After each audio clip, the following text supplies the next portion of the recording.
Welcome everybody to today's talk from Lab to Market.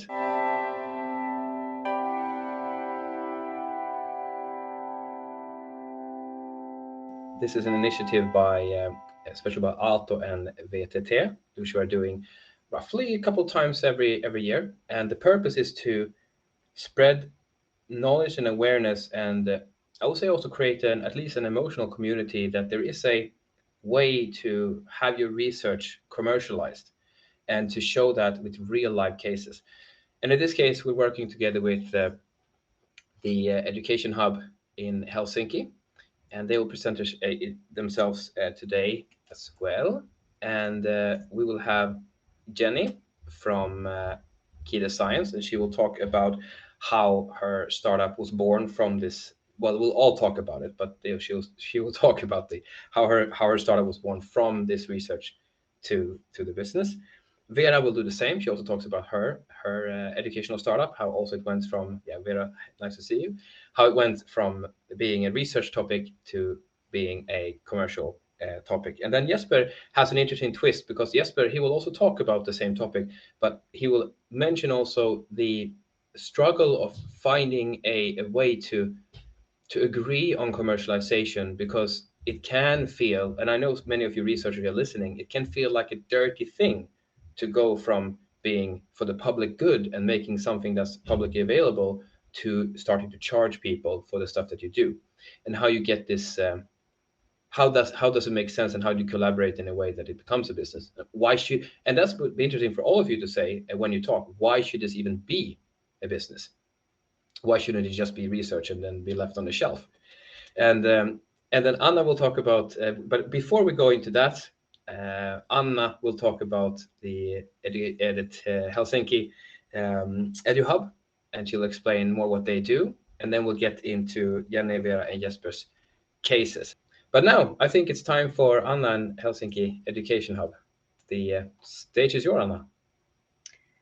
Great. I'm really happy to be here today together with these great EdTech startups and present the Helsinki Education Hub, which is a EdTech Innovation and Startup Center, just launched last autumn. My name is Anna Rantaperolainen, and I'm a senior advisor at the City of Helsinki's Economic Development Unit.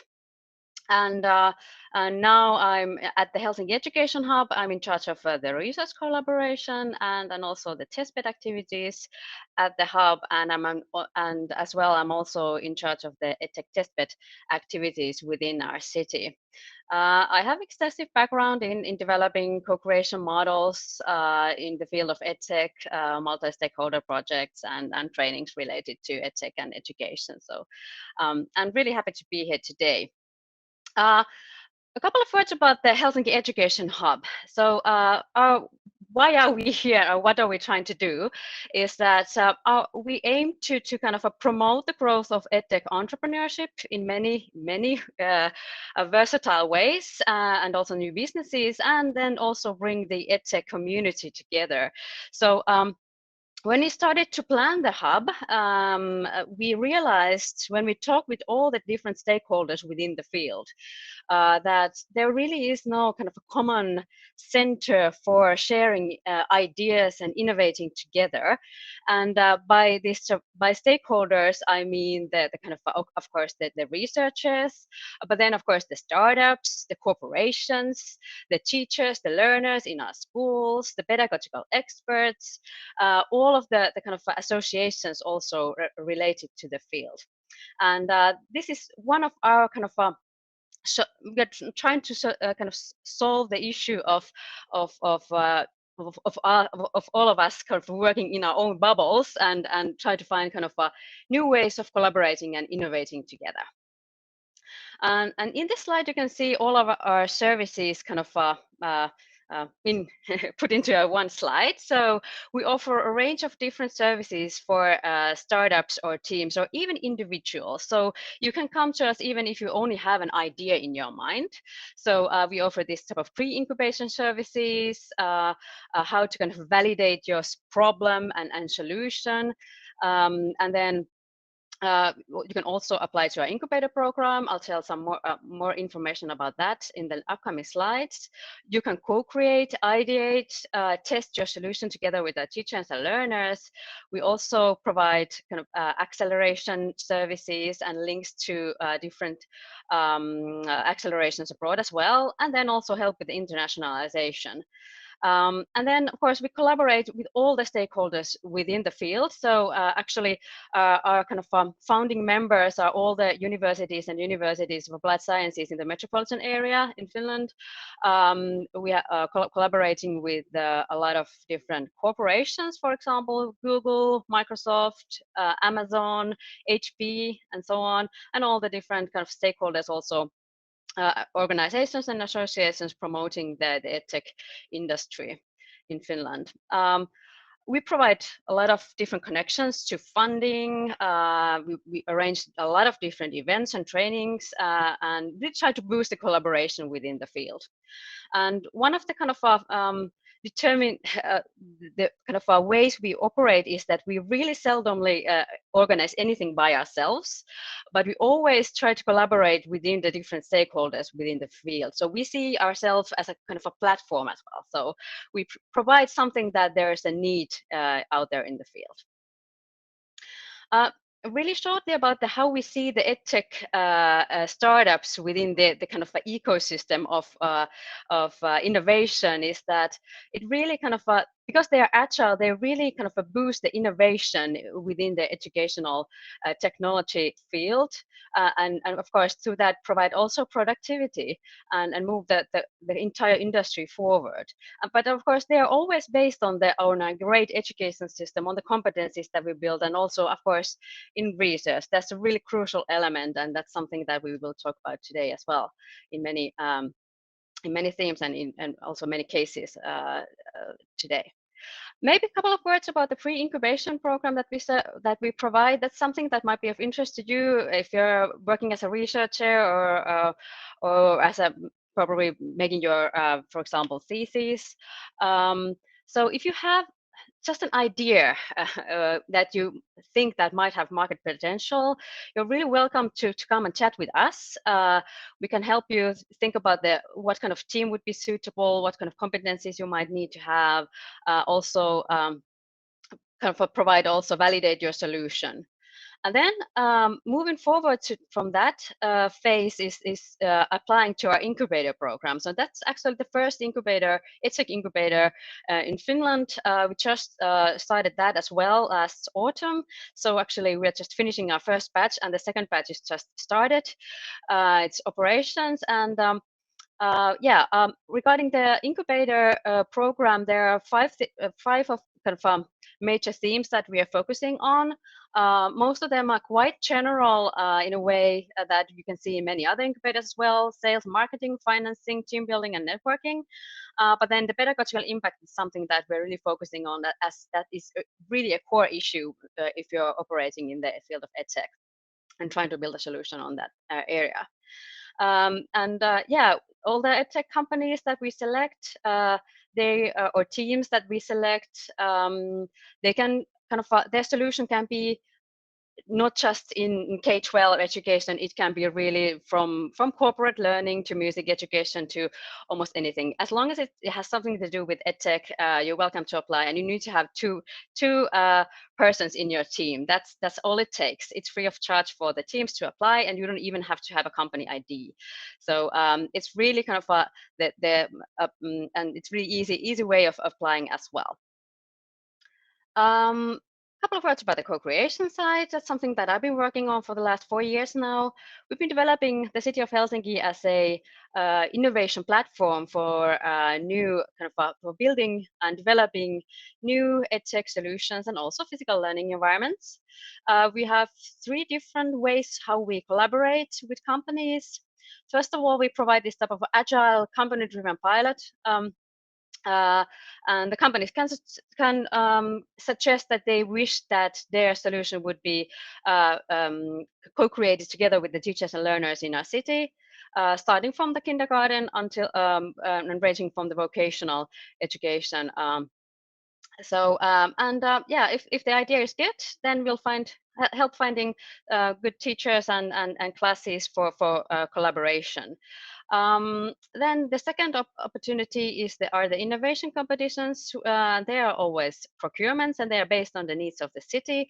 I'll share a couple of links for you to see regarding those really interesting topics that we are developing together with companies and different stakeholders within the field. For example, XR learning path in Korkeasaari Zoo, or now we are also launching an ethical AI in learning innovation competition for companies.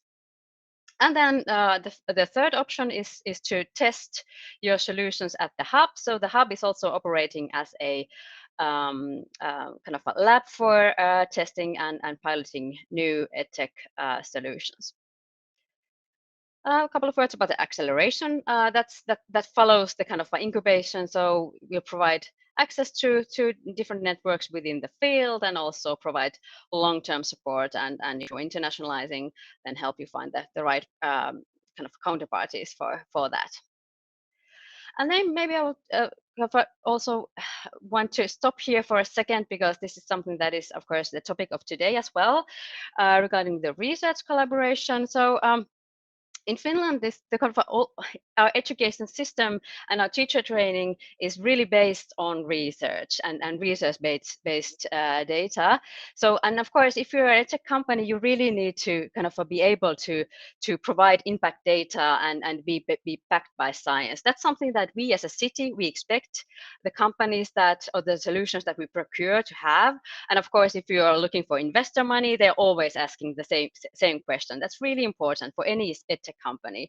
And if you happen to be for example, a researcher who has already done some research, or there is a research background in your kind of solution, that means that you already have an upper hand. It's a lot quicker for you to kind of provide this type of data, and easier also to convince your clients and also your investors, if you do have that type of data that you can present.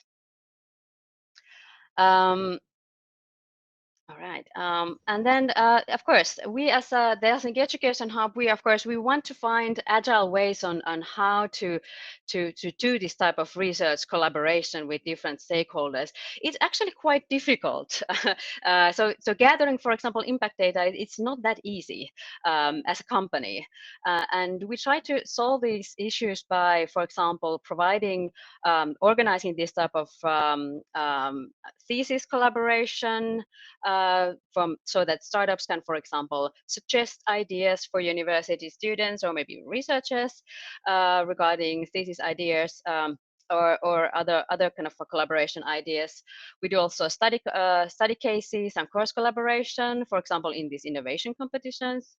And then, of course, we also actively are working on different research projects in the edtech field. So we've been participating in many application rounds, for example, in Horizon applications, and then we are now planning on launching a separate project that has also this research element involved in that. So trying to find new ways on how the different stakeholders could work together in an easy way. If you have any ideas, go ahead and give me a shout out. I'll be happy to kind of think about new ways also together with you guys. Then just the kind of one of the last slides, I guess, is that we provide this type of collaboration space, 700 square meters. It's in the Aalto Töölö building.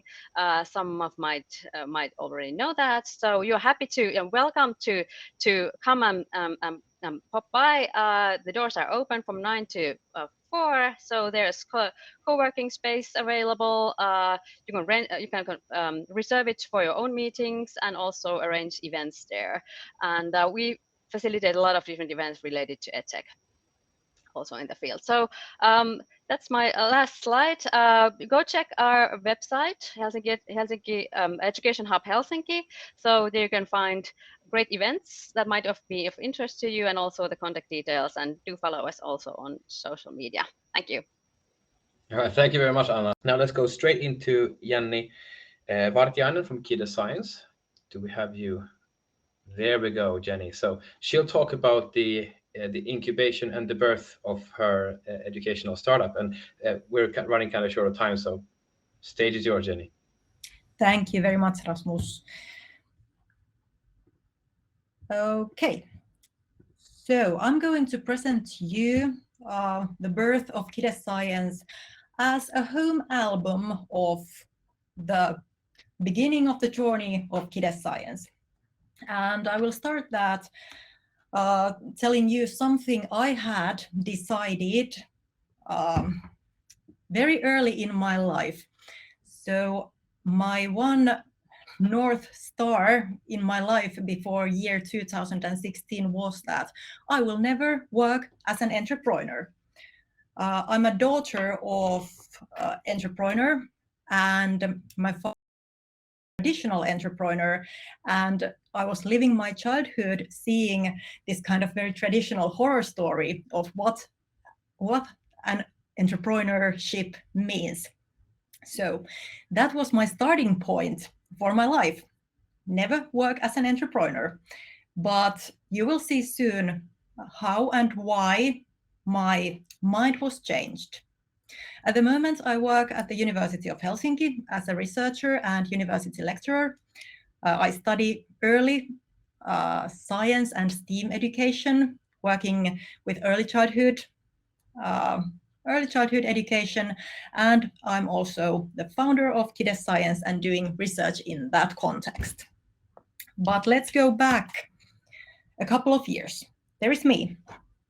Starting my PhD studies, I had just graduated as chemistry and mathematics teacher, and I was very passionate about understanding how we can get young people interested in science and math, and how we can make them to want to go to the careers that has something to do with science and math. And I started my PhD studies, but the theme was very much different than what I eventually published. So first I was studying how we could utilize molecular gastronomy as a context for chemistry education in high school. But then something very natural but impactful happened in my life, and I got children. There is my daughter, very many years ago, and she and her brother were the biggest reasons why Kide Science eventually was born. So when I was following my own kids, I realized how huge the natural tendency for young children is to ask and explore and experiment and find out. And I started to do different kind of science activities with my children when they were quite young, about 1 year old. So then my mind started to open up that maybe we shouldn't pay attention to high schoolers, but maybe we should shift our focus on younger children and figure out how we can introduce science to them by playing, by exploring together. So I changed my PhD topic at that moment, and we started to run science clubs. So I did my PhD with aim to develop a model, pedagogical model that is suitable for young children. And with young children, I mean children between ages about 2 to 6 years old. So we started to run science clubs. It was an agile way to do quick iterations in our pedagogical model and collect the data. And we run these science clubs for 4 years, and over 1,000 children participated in our clubs during that time period. And suddenly these science clubs became very famous. There was absolutely no intention to make it any bigger than just a PhD project to understand how we should introduce science to young children. But we were invited to different kind of presentations. We we were asked to do TEDx talks. We were in Lotto. We were in newspapers. We were in TV in Pikku Kakkonen. So there became a huge phenomenon around the model we were doing. And when finally my dissertation day came, and there basically was no longer need to run these science clubs. The research was over. We managed to build a model that really engaged children, that really makes teachers and parents and all kind of stakeholders get excited about it. So I was in a crossroads. I had to decide what to do next. Do I abandon this science club phenomenon that we had kind of accidentally created? Or should I follow that path that most likely will lead me towards entrepreneurship? And fortunately, I found four passionate women who started to build with me our science clubs towards a company. So these women started to kind of bootstrapping the model, how we would take this further with me. And all that we had was that we were crazy passionate about what we were doing, and we knew that we have managed to create something that has potential to really impact learning. So we really started to act towards our dream. We didn't have funding, we didn't have anything else but what we as a team had, but that was quite a lot. So we started to organize science clubs all over the Finland. We started to train science club teachers, and we were able to spread our science club model quite well in Finland. And all the time we collected data about our impact, what kind of impact we were able to do with this science club. We collected feedback all the time, and we all the time developed our ways of working further. At the same time, of course, we tried to have funding for our idea. And finally, in 2017, we got our first funding, and that was VC funding from Reactor Ventures, who believed in us and in our idea. That made it possible for us to spread our passion and to spread our model outside Finland. And little by little, nowadays we work in 30 different countries. We have thousands of teachers with us. We have hundreds of thousand children with us. And we are offering teachers with ready-made lesson plans and teacher training, how to do early education so that children in fact feel like playing. And that's more than business to us. That is kind of a value that we want to spread into education all over the world, seeing the needs of a young child, how they should be taught, how they learn. It's not about putting children to sit in front of the tables and reading and writing, but they need to be active, they need to explore, they need to play. So that's what we are trying to do with Kide Science nowadays. We started with a team of 5 passionate persons. Nowadays we are 15. And something that is still same is the passion that we all have. We have international team. In the picture there is only 14 of us because we did our latest recruitment quite recently. And one thing that we are super proud of is that we are now starting cooperation with DreamWorks, and we are doing the cooperation with Gabby's Dollhouse children's animation, and it makes us possible to bring our idea of playful learning and playful science education also to homes.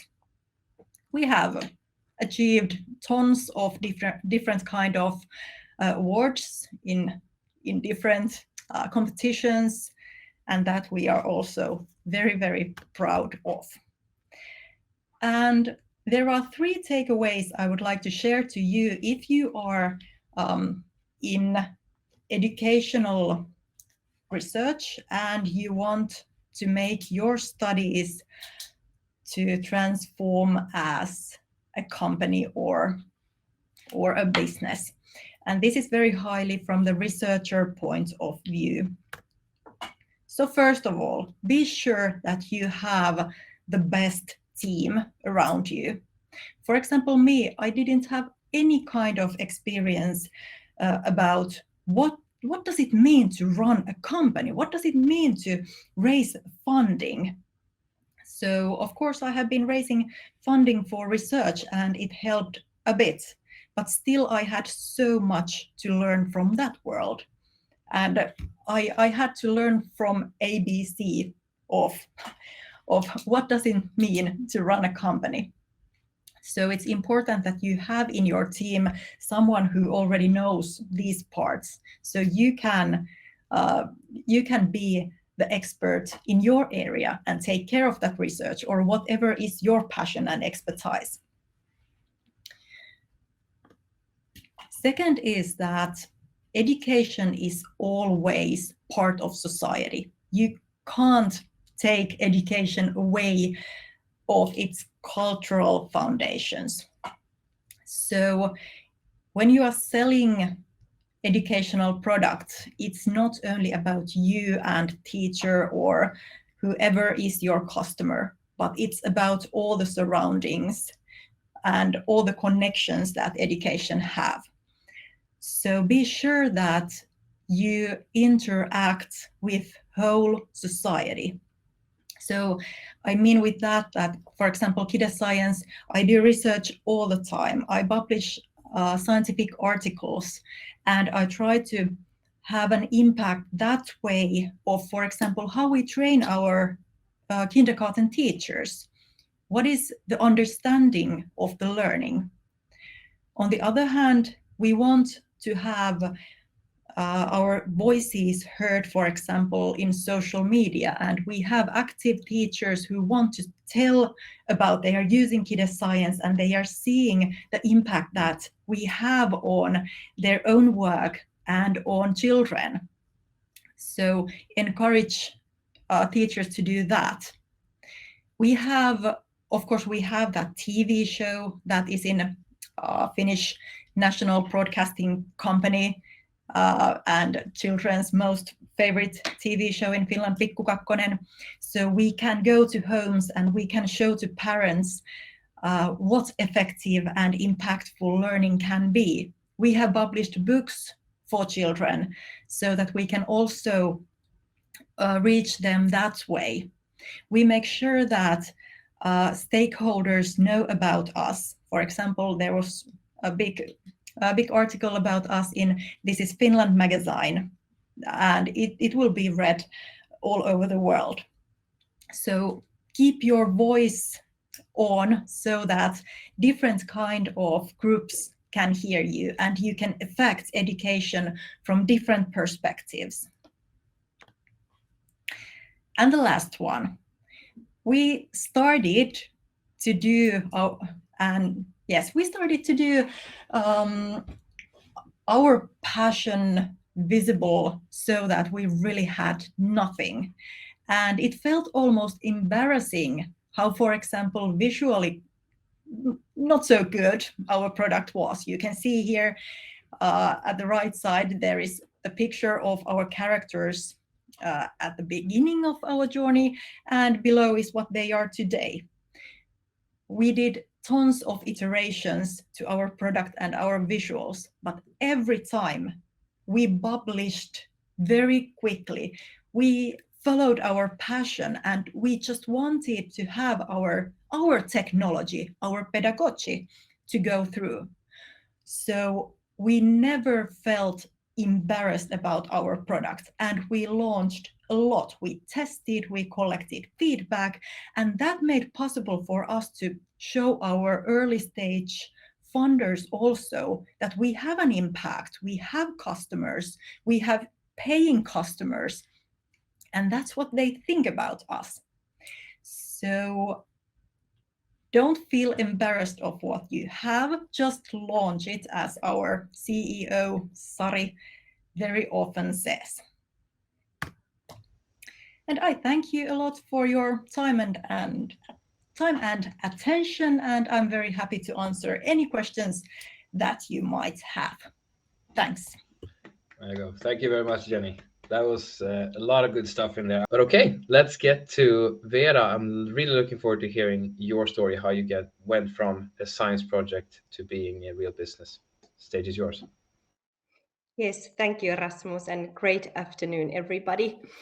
So our company, Silta Education, where I'm the CEO, is also a university-based company. So my story started at the University of Helsinki already over 10 years ago when I was doing my first master's degree, and I studied languages, communications, and did a teacher's degree as well. But then I wasn't teaching for a long time. I tried it out, but then the corporate world sort of absorbed me, and I joined this Aalto Women in Business network, and I really got inspired by the dynamics in the corporate world. And my first steady job was in a technology company called Vainu, which is a SaaS growth company. SaaS is a software as a service.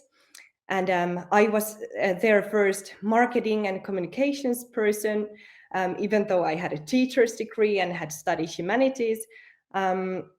And I'm really thankful for the experience that I got there. I was then Vainu's marketing manager and run the whole marketing and communications operations, also internationally. And at the same time, I actually co-founded my first company called Natli. And our mission was to bring healthy snacking to reach everyone. So we had this company-to-company B2B service, nuts as a service, so we called it NAS. I had learned something from Vainu, and then I really got into this like health and well-being business. So actually, when I was at Vainu and running my own company, Natli, I really wanted to work closely with the healthcare sector. So my next job was at Heltti, which is again a startup. It was quite small back then when I joined Heltti. And Heltti is a healthcare company, but like a disruptor in the Finnish healthcare sector. And Heltti focuses only on knowledge workers and the issues of knowledge workers. So for example, burnout and other kind of issues. And well, during Heltti, I got I got my boys, and during the maternity leave of my second child, who just turned 2 years old, so that's why we have all these party decorations behind me. I started studying again, and I applied for this brand new master's program once again at the University of Helsinki called Changing Education, How to Lead the Future of Learning. And it was led by the neuroscience professor Minna Huotilainen, which I was already a fan of. And I really wanted to join this program because I was very much interested in the future of learning and how neuroscience is involved in our education and what we can learn from that. And during my studies, it happened that I fell in love with brain research. So I was blown away by the amazing research that has been done in the recent years, not only at the University of Helsinki, but globally. And I was blown away by the discoveries about the connection of well-being and learning and well-being and work performance. And I want to share just like a few key learnings. For example, I learned how physical activity affects our brain. So physical activity and exercise improve our stress, our focus, our creativity and learning, and does that in a very significant way. And I learned about the crucial role of sleep for our memory and learning, and of course the impact of sleep on our mood and emotional stability. And I learned the effects of music on our brain, the effects of music on our cognitive functions, and how music makes our brain work more efficiently and actually facilitates learning in other learning areas too. So just like exercise, one might say that music makes you smarter. And I learned the significance of meditation and breathing exercises from a neuroscience perspective. So like I was really amazed by this fantastic research that has been done recently.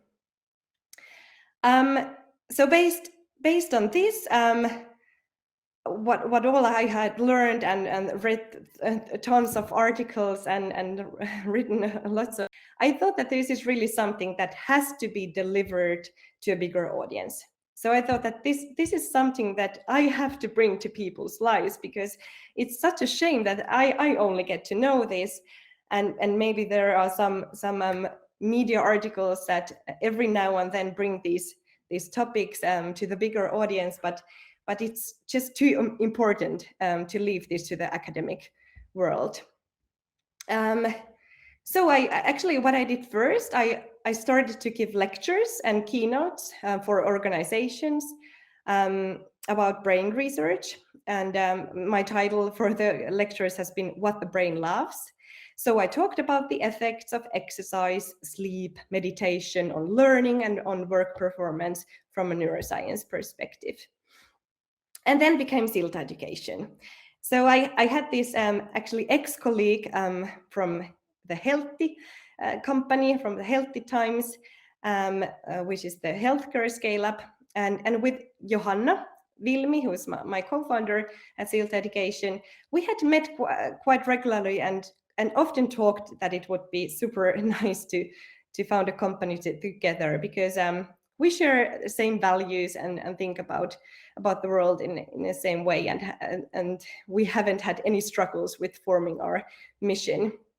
So my co-founder at Silta Education is a psychologist, and she has extensive experience from schools and organizations. And it was actually quite interesting that she had recently also talked with her patients, because she's a psychologist and has these appointments, a lot about physical activity, sleep, and nutrition as the key elements of mind's well-being.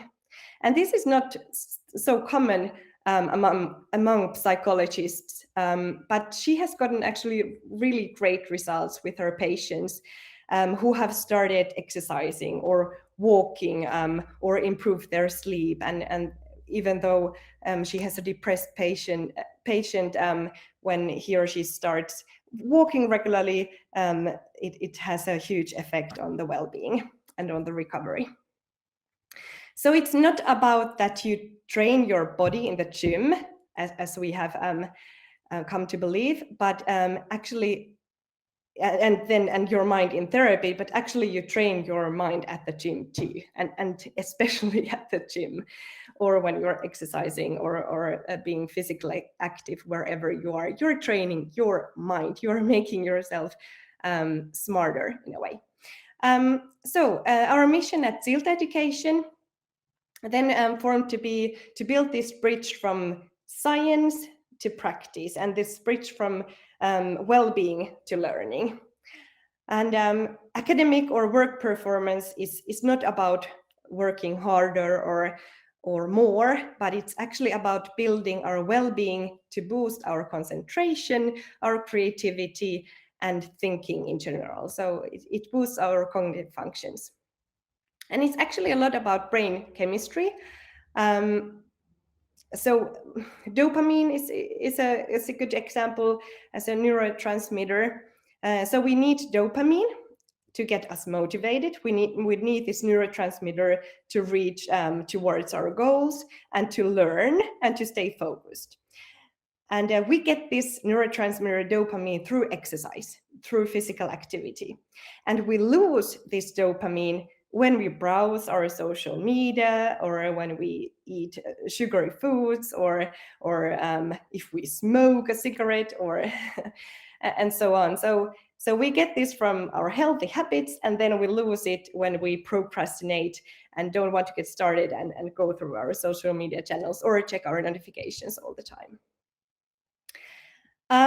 So we are our brain. Our brain determines all our functions, both our cognitive functions and our motoric functions.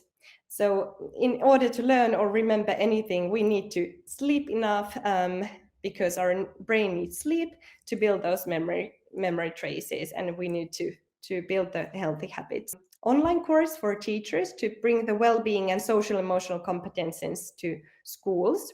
And we piloted this teacher training last year in Finland. And now at the beginning of this year, we have started our international business in the education sector in the Philippines, because this, well, we all know that the pandemic has caused a lot of mental health issues globally, and especially in schools, we have to bridge the well-being gap that has been caused by the pandemic. And at the same time, we have concepted a similar kind of online training for students and for the work life. So with the same mission, that we want to increase well-being and facilitate learning and learning intensive work through these smart, healthy habits.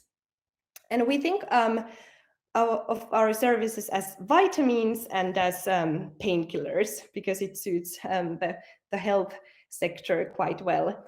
So actually what we first did, and we have realized this afterwards, we created a vitamin. So that the online teacher training, where we teach teachers social emotional competencies, and for them to implement these then in the classroom, it's more like a vitamin. So it aims to prevent well-being issues in the long term.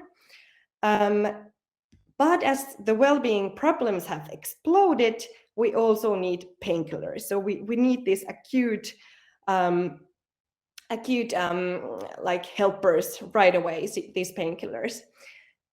So that's why we invented then this Silta focus online training to improve concentration and stress management, so that people can feel better in the present moment, manage their work, complete their studies, and so on. And if we can't concentrate or manage stress, we are quite lost. And for succeeding in a fast changing, unstable world, we really need the skill to focus, and we need it more than ever. And research has shown that smart habits are the prerequisite of well-being, creativity, and academic or work performance. You can think of concentration as like a muscle. So the bad news about this is that concentration, just like a muscle, doesn't evolve just like that. But then the good news is that you can influence it yourself. You have the power to influence your own concentration.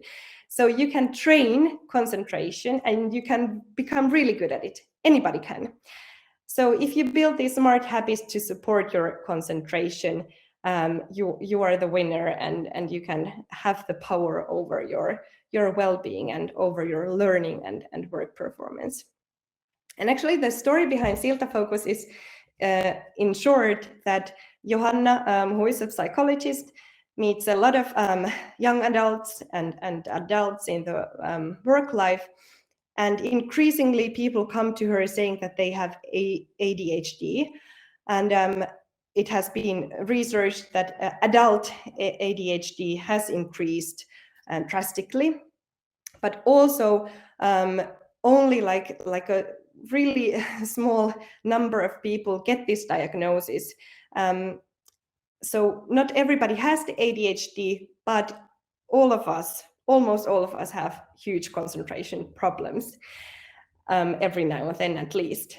So we can all benefit from these trainings where we train our concentration and stress management. And we are in a very good stage at Silta Education right now, because we are a new company, and but we will soon announce our first big client and start a half-year pilot with Silta Focus. And at the same time, I'm finalizing my studies at the University of Helsinki, and I'm researching our Silta Focus training in a neuroscience research group at the University of Helsinki. So we really get to build this truly science-based product, and we can measure the impact of our online training. Yeah, so maybe the takeaway from my story is that that what Rasmus said in the beginning about this these maybe contradictions about commercializing research, and that it's not easy to be in the academic world and then step into the business world. And I also had this sort of imposter syndrome, and that I'm kind of cheating on my study peers and all the professors that I'm sort of commercializing this this research, because but then at the same time I just wanted to bring it to the bigger audience and to bring it to people's lives so that it would have a bigger impact. And my maybe takeaway from this is that don't be afraid to commercialize research, because with a scalable, impactful, and really research-based business, you have the power to change the world. Thank you. Thank you very much, Veera, for that. That was a beautiful speech. And let's go over to Jesper. And Jesper had an interesting thing, because he was going to talk a little bit about how it is to motivate and have this issue that Veera talked about, when like how do we commercialize, how to emotionally go from being research minded to being commercially minded with the team, because you're not alone when doing business. So the stage is yours, Jesper. Go ahead. So yeah, my name is Jesper. I'm a business guy here. So actually, from the three of us presenting, I'm coming from the layman world, the dumb people who just don't understand research, and then have to work with researchers to actually fulfill their dreams. And so I come from that background, and I am also, despite being an operational lead head in our company GraphoGame, I am struggling to share my screen. So, you know, we're not always amazing at technology, despite working in an app company. Yeah, cool. Well, I'll just get started.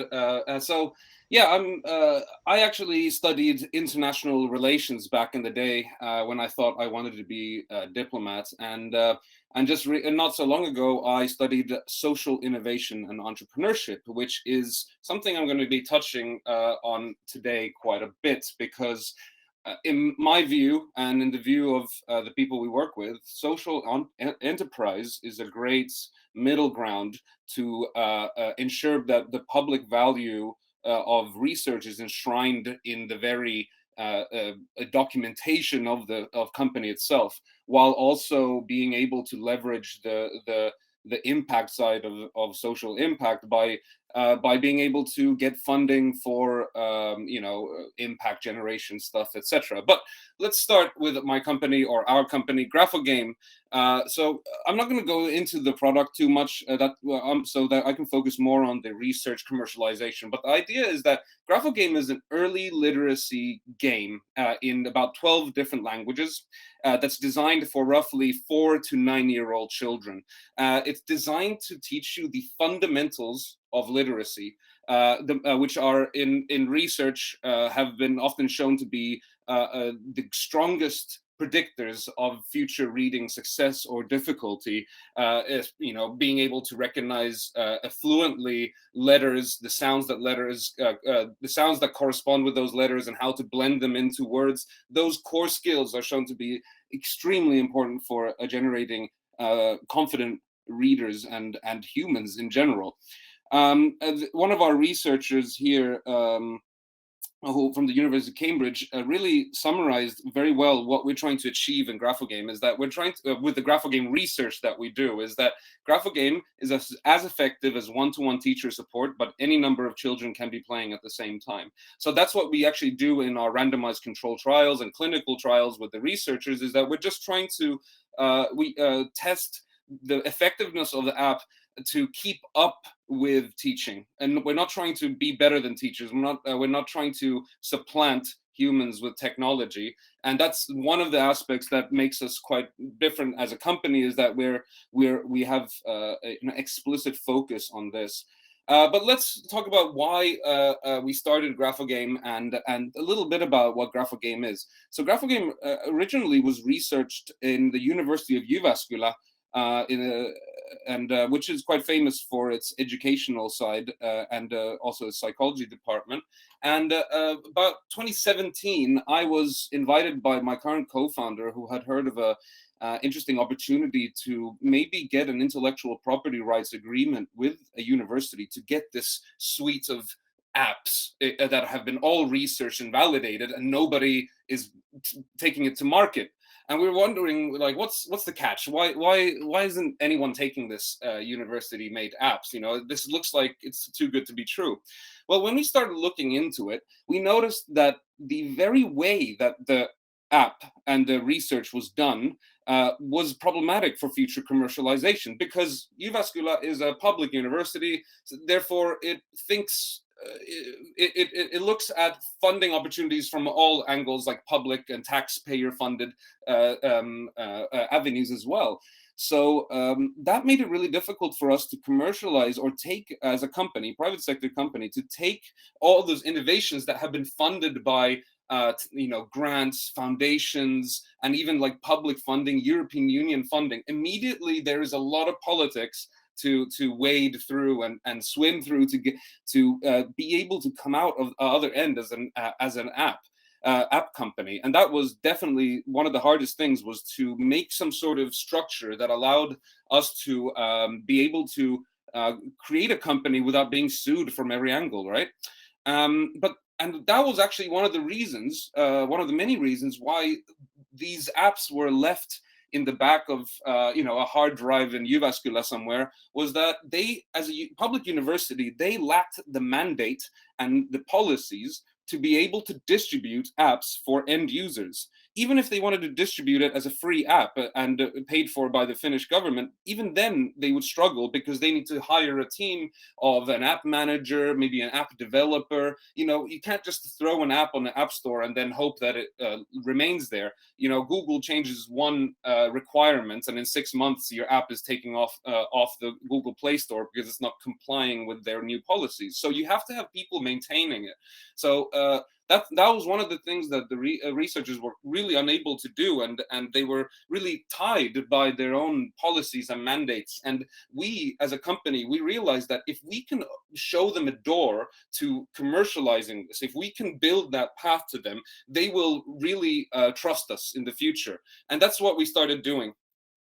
And that actually kind of takes me to the next slide here, which is, why did we soldier on despite all these challenges? We see most people, when they see like, oh dear, public funding and public researchers, run away. But we saw that there was a big opportunity. We saw an unprecedented opportunity to kickstart a startup with no product development at all, and which is really quite unique in the world of business. Humans waste years of their lives creating a product that no one will ever want to buy, but we can immediately go to market and test out and see if it has legs. So we immediately skip product validation. We have an existing infrastructure of product validation in the university networks of Jyväskylä. All those logos there, they're not just logos. They are actually universities that have some sort of relationship with us through our original university contact. So leveraging that as a researcher is very, very important. Businesses love stakeholder networks like this. And I'll talk about a little bit more about that in a second. So all those universities there on the pictures were actually, University of Cambridge, Yale University, Karolinska in Sweden, and many, many more. And they all were co-developers in the different language versions. So the Dutch version of GraphoGame was co-researched with University of Groningen in the Netherlands, for example. So that's immediately, that gives us this kind of foot in the door of that market immediately. So, but then we already touched on this, is how do we get the public value and the business side to work together? You know, Finland has a bit of an issue with commercializing research because, as was mentioned previously, there is no culture of business in research. So unlike in America, like Harvard and MIT, they basically churn out research businesses on a regular basis. They have a very business-minded attitude to innovation. But this problem does exist elsewhere, and we found a way to actually engage the researchers, to get them on board and to trust us. Is that we changed the value proposition and stakeholder mindset that we have. Usually edtech companies, when they start an edtech company, you think, oh, I'll sell this app to those people who need it. And that's the first mistake. That's when you forego impact, because you are now treating your user as a customer. Therefore, you are kind of tied to just selling to all those families who can afford it. And if you look at the illiterate people of the world, most of them do not have a bank account, actually, or a credit card for that matter. Therefore, they can never purchase an app on the App Store. They cannot buy digital products. So therefore, we had to really look at how do we get to those people who need it the most, for the generation of impact, but also to show to the researchers that we mean business. I mean, we mean good. We mean good for society, and we're trying to generate revenue so that we can reinvest in the innovation to make it sustainable. And we had to prove ourselves by doing this. So how do we work now? We sell our apps to governments directly, or foundations. We do not sell our apps to parents, or we don't aim to. We don't go to each user on the App Store and try to sell it to them like a business to customer, B2C company. We are a business to government company. We sell our app wholesale to an entire country. And an example would be Brazil, where the Brazilian Ministry of Education basically bought a 2-year subscription from us to basically keep the Portuguese GraphoGame free inside Brazil, so that they can make it a part of their national syllabus, and to be able to add our app as a sort of national literacy resource to help increase the literacy rate of the country. So by making sure that the end user is not the one who actually has to pay for it, immediately gives researchers this space of not worrying whether their innovation is being used in a wrong or unethical way. That by doing this, we've also had local researchers in Brazil be able to do their own theses on our app. We've had some people who never heard of before doing their master's thesis about how GraphoGame affects their society. So this sort of wholesale approach creates a community around the basic version of our app. And that's why actually so far in Brazil, in just about a year, we've garnered 920,000 downloads. And our company, which is 4 years old now, we have 3.5 million downloads in total, and we have a team of 3 people, and that's because of this business model of focusing on impact and distribution. That has allowed us to really get impact, and this makes the university researchers around the world that have worked with us, they immediately believe when we say that we're trying to actually disseminate their innovation to the world, not sell their innovation for our profit. And this is the thing, the words are important, yes, and in the agreement stage with the universities, we noticed that the language you use as a business person is really important. Don't go to researchers in a commercialization negotiation and talk about that you want venture capital fund investments. Don't talk about that you want to distribute. To use words like disseminate or I'm getting funding from a grant or something like that. Sometimes it can be as simple as changing your language a little bit so that the researcher doesn't get these sort of associations in their head like, oh no, red flag, they're gonna steal my innovation and they're gonna lie about it in their advertising and they're gonna embarrass my name. You have to show with your actions that you're walking the walk.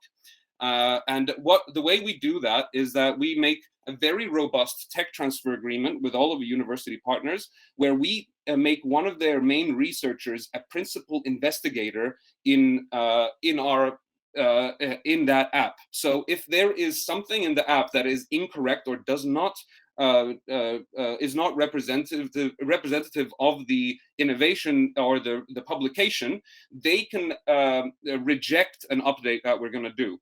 We give them a veto. If we are going to create bad content that is not based on the research, the researcher has a right to refuse it. And that is one very important thing, is that we keep the researcher, we leave them with a little bit of power to ensure that the content is good. And so far in 4 years, not even one researcher has used that veto because they don't need to. But I think that's 50 minutes from me. But please do get in touch with me on LinkedIn to learn more about the work that we do. And thank you so much for listening. And I hope I was on time there. I'll take a question for you here. So we also had this.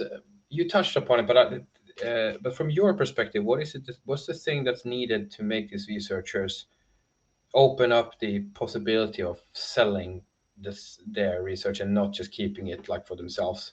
What was the trick in your opinion? You used to change the language. That was one thing. Identify who are the researchers who sway the opinion. In the politics exists in universities as well, and we noticed that some researchers were more open to private approaches, and some researchers were very public value. Hostile. Yeah, not hostile, but I would say, I'll just say it as it. They were quite left-leaning, and so they were distrustful of commerce in general. Yeah. And so we identified the problem stakeholders in there, and we really worked on those individual relationships so that they would trust us as individuals rather than as business people. That was one big thing that it took half a year to soften up some of the researchers, but now they trust us, so it was worth it in the end. Good work. Do you feel that there's a danger that, like, if you have science being pushed by commercial, like the profit-seeking nature, does that hurt the science in some way, would you say? Well, I mean, when you look at a publication and you see the acknowledgements at the bottom, or like when they mentioned like, oh, I own 20% of this thing that we're researching, immediately it's not an independent third-party validation of the product, and that doesn't look fantastic, I would say. But I think it's becoming more and more normal in certain fields, like material sciences. It's completely normal for you to own the alloy that you're researching, or own the patent. So I think it's not as dirty of a word as one thinks it is. I think in North Europe there is a strong sort of anti-business bent to research, which is, I think, for its benefit as well. There's always a plus and minus to each approach. I mean, I will say business can always go wrong. There's, like, US is a cool example with when they have, for example, their pharmaceutical industry. It could be like they will invent pills like you shouldn't have them, and then they will find ways to market it, and people start using them, and they create illness instead of there are weird incentives in business that can be created that's funded by research. Like research will create this. But on the other hand, if you say, let's say education is about how to teach somebody who can't read or write to start doing it as fast as possible, and I research that, and let's say I make more money the faster it goes, you can quickly see that it's a beneficial type of research, because the education goes, the research helps you make more money, and then so you research more and so on. But that's if the incentive structure is set up right, and that varies. For the if I may just add to that, this is actually one thing. When COVID started, suddenly research grants were all about COVID and COVID-related stuff. Everything was COVID, and research and foundation money is fad based. It's often based on fashion or what they think is important. The amount of foundations now researching Ukrainians is ridiculous. It's like, and that's the thing about research grants in general, is that they are whimsical in a certain sense, while revenue and business create a certain steady boat that allows you to weather sort of ups and downs in what kind of money is available for researchers. That goes up and down, but if you have a steady revenue base, you can keep on reinvesting that revenue into the innovation when a researcher is waiting for a year to get their funding approved. So in that time, we've already made money, and that is the biggest sort of I think benefit of having a business, is that we can steadily invest in that innovation always. Yeah, and then some people maybe use the same. That's the worry is that's, I've said it before, but that things are on the shelf. It's like when I see these innovations, which I sometimes come access to, and I see that they're shelved, they were researched and they're not done anything. It's like it hurts in my stomach, because I can sometimes, for some of the education, I can see myself as a child, and I'm like, and I can't get this now, because nobody, like me as a child, can never get this because it's not sold. It's shelved, and the researcher who was doing it is doing something else, and the university is just keeping it, locked away forever. Thank you very much, Jesper, for your presentation. And one day we might be able to see the actual slides. We will have to stay tuned for that. So thank you very much for that, Jesper. Now we have the last one is Paul Savage. Are you here, Paul? For a little summary of stuff that's going on in the ecosystem. So please share with that. And then after that, we're going to go to the place where you can meet in this virtual, where you can talk to each other. But Paul, stage is yours. What's going on? There's a false dichotomy in the discourse around research, that it's business or research. And what I think today, what we see, from Anna, Jenni, Veera, and Jesper, is it doesn't necessarily need to be that way. As researchers ourselves, we sometimes sit there and think, okay, what am I supposed to do? I need to move forward with my research. I love doing my research. I think it matters in the world. But how does my research then go out into the world? Should I commercialize myself? Should I take the IP? Should I, et cetera, et cetera? So at Alto Ventures program, we've developed a course that'll be starting in May for researchers and PhD students. And the question there is, of course, the what and why is to deepen your understanding of research impact and its importance. Not only its importance for commercialization, but also its importance for getting the funding that you need. As Jesper mentioned, there's a certain discourse or narrative regarding certain fads. The fundamentals I think are still the same over these past couple of decades, but nonetheless, right now, impact is the word you're supposed to use, and it'll change. So this course is learning how to better identify potential impact, who are your stakeholders or beneficiaries, how do you engage with stakeholders, and there specifically, we're actually briefly training on how to do an interview, how to talk to somebody who might be affected or touched by your product. And then because my background is in theater communications before I did my PhD, I'm interested in how do you communicate to human beings who are not in your field. And this point about the vocabulary, about these dog whistles, words that, for example, entrepreneurs, or, if you use the right words, their ears perk up like dogs. And it's the same in every single field. I worked in logistics. There we have words that everybody suddenly understands everything with that one word.